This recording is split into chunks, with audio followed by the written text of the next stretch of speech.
passe maintenant à l'étape de la face jaune. Donc pour cette étape, il y a différents cas possibles que vous voyez devant vous, mais ne vous en faites pas, il n'y en a que deux à apprendre. Ce sont ces deux-là, ce sont les cas de référence, et après on apprendra différents placements pour résoudre ces différents cas. Donc, on démarre avec celui-ci, où on a une croix jaune comme ceci, avec un coin bien mis en bas à droite, un coin ici devant vous qui vous regarde, un coin là sur la gauche qui regarde, et le coin derrière qui regarde comme ceci. Ensuite, il faut effectuer l'algorithme suivant. Donc on monte la rangée de gauche, ensuite on tourne vers la droite. On rabaisse la rangée de gauche, on tourne encore une fois à droite, on monte la rangée de gauche, et ensuite on va tourner deux fois comme ceci, et ensuite on abaisse. Comme ça notre face est résolue. Le deuxième cas, c'est exactement le même mais en symétrique, c'est-à-dire qu'on va, au lieu de l'effectuer avec la rangée de gauche, on va l'effectuer avec la rangée de droite. Ce cas, c'est lorsqu'on a notre croix comme ceci, le coin en bas à gauche de résolu, le coin ici qui regarde vers nous, le coin là sur le côté, et là ici derrière.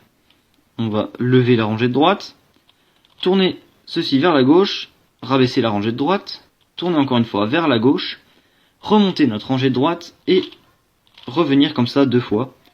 Ensuite, on rabaisse notre rangée et notre face est terminée.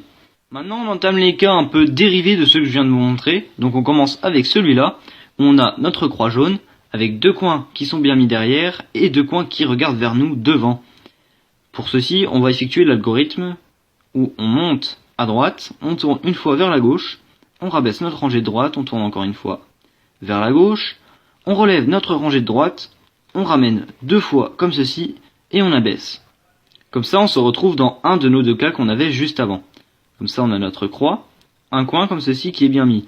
Sauf qu'on ne l'effectue pas comme ça, il faut que notre coin soit en bas à gauche, soit en bas à droite. Donc, on va tout simplement tourner notre cube de manière à avoir notre croix comme ceci, avec le coin en bas à gauche et un coin qui nous regarde devant. C'est important, parce que si on se met là, on n'a pas le coin qui nous regarde, même si notre coin là est en bas à gauche est correct, et si on effectue notre algorithme ici, ça sera pas bon. Faut vraiment penser à ce que notre coin soit là, notre coin bien placé, soit en bas à droite, soit en bas à gauche, et qu'on ait bien devant nous un coin qui nous regarde. Et une fois qu'on est là, on effectue l'algorithme suivant. On monte, on tourne, on abaisse, on tourne encore une fois, on monte, et on revient deux fois comme ceci. Voilà, comme ça, ce cas est résolu. Un autre cas qui est assez ressemblant et assez facile, c'est lorsqu'on a donc notre croix comme ceci, avec les deux coins ici bien mis, et un coin qui nous regarde et un coin qui regarde derrière. Une fois qu'on est là, on fait le même algorithme qu'avant. On monte, on tourne une fois, on rabaisse, on la remet derrière, on lève et on ramène deux fois.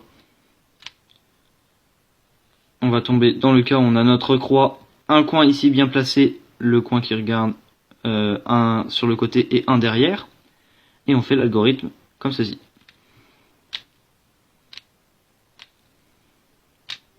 Et on ramène deux fois. Hop. Et voilà, comme ça ce cas est résolu. Maintenant, ce cas où on a une croix jaune comme ça, deux coins qui regardent sur la droite et deux coins qui regardent sur la gauche. Quand on est dans ce cas, on fait l'algorithme, on lève une fois à droite, on tourne une fois vers la gauche, on rabaisse, on tourne une fois vers la gauche, on lève, on ramène deux fois et on abaisse. Et là, on va tomber dans notre cas initial encore une fois, et donc on fait l'algorithme correspondant. On monte, on tourne une fois vers la gauche, on abaisse, on tourne une fois vers la gauche, on lève, on ramène deux fois, et on abaisse. Et voilà. Un cas un peu similaire, une croix sans rien, mais au lieu d'avoir nos deux à gauche et nos deux à droite, on a deux à gauche et un qui nous regarde à droite, et celui de derrière à droite regarde derrière. Une fois qu'on est là, on fait l'algorithme suivant. On monte, on tourne une fois vers la gauche, on abaisse, on tourne une fois vers la gauche, on lève, on ramène deux fois, on abaisse. Et là ici, il va falloir prendre notre cube comme ceci. Comme ça, on retourne dans notre cas de base et on refait le même algorithme. On monte, on tourne une fois, on rabaisse, on tourne une fois, on monte, on ramène 2 fois et on abaisse. Comme ça, notre face est résolue. On passe maintenant au dernier cas, c'est une croix jaune avec un coin en haut à gauche et un coin en bas à droite. Et on aura un coin jaune qui nous regarde et ici un coin derrière qui regardera à droite. Et il va falloir lever ici, tourner une fois, abaisser, tourner une fois, remonter, ramener 2 fois et rabaisser. Et là, ici, on tombe dans notre cas de base, mais il va falloir se placer ici, là où le coin jaune nous regarde. Et on va monter, tourner une fois, rabaisser, tourner une fois, remonter et ramener 2 fois. On ramène, et voilà, maintenant, vous savez faire tous les cas de la face jaune.